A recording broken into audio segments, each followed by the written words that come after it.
আপনি যদি পৃথিবীর ২টি দেশ ভ্রমণ করেন তাহলে অন্তত একটিতে বার্গার কিং পাবেন।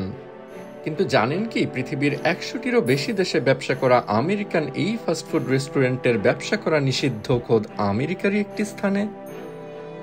ফ্লোরিডা ভিত্তিক বার্গার কিং রেস্টুরেন্ট চেনটি ফ্লোরিডার জ্যাকসনভিলে তাদের প্রথম স্টোরটির মাধ্যমে যাত্রা শুরু করে ১৯৫৪ সালে। শুরুতে ইনস্ট্যান্ট বার্গার কিং নামে ব্যবসা শুরু করলেও ১৯৫৯ সালে মালিকানা বদলের পরিক্রমায় বার্গার কিং নামে প্রতিষ্ঠিত হয় কোম্পানিটি।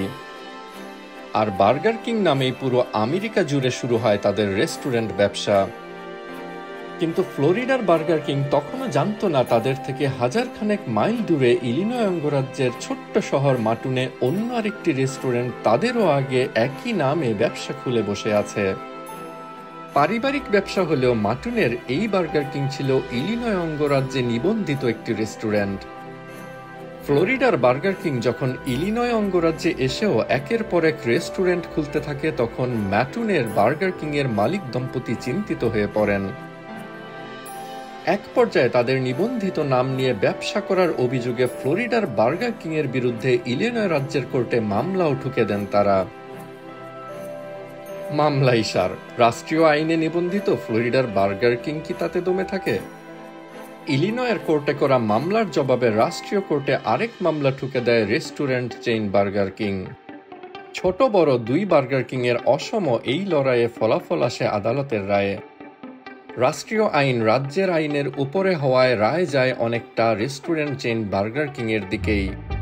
তবে দুই আইনের ভারসাম্য রক্ষায় পুরো ইলিনয় অঙ্গরাজ্যে ব্যবসার অনুমতি পেলেও ম্যাটুনের বার্গার কিং এর ২০ মাইল বৃত্তের মধ্যে নিষিদ্ধ হয়ে যায় ততদিনে মাল্টিন্যাশনাল কোম্পানি বনে যাওয়া ফ্লোরিডার বার্গার কিং।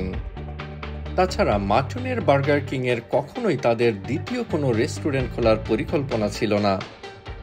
ফ্লোরিডার বার্গার কিং একসময় $১০,০০০ বিনিময়ে মাটুনে তাদের নামের স্বত্ব কিনে নিতে চাইলেও সেই প্রস্তাবে রাজি হয়নি স্থানীয় রেস্টুরেন্টটি।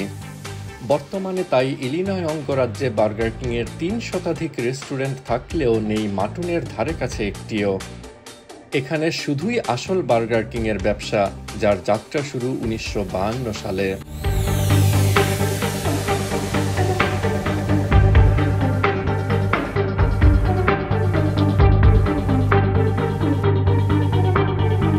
মাত্র ১৮,০০০ মানুষের শহর মাটুনে বেশ জনপ্রিয় এই বার্গার কিং।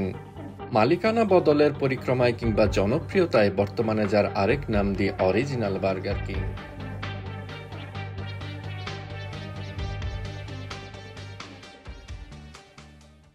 বর্তমানে একে অপরের প্রতিদ্বন্দ্বী হলেও রেস্টুরেন্ট চেইন বার্গার কিং এর যাত্রা শুরু আসলে ম্যাকডোনাল্ডসেরই অনুকরণে। কিন্তু জানেন কি সেই ম্যাকডোনাল্ডস রেস্টুরেন্টেরই এমনকি একটি বিশ্ববিদ্যালয়ও আছে? ম্যাকডোনাল্ডসের সেই বিশ্ববিদ্যালয়ে কারাই বা পড়াশোনা করে সেই সম্পর্কে জানতে দেখে নিতে পারেন অন্যরকম চ্যানেলের এই ভিডিওটি।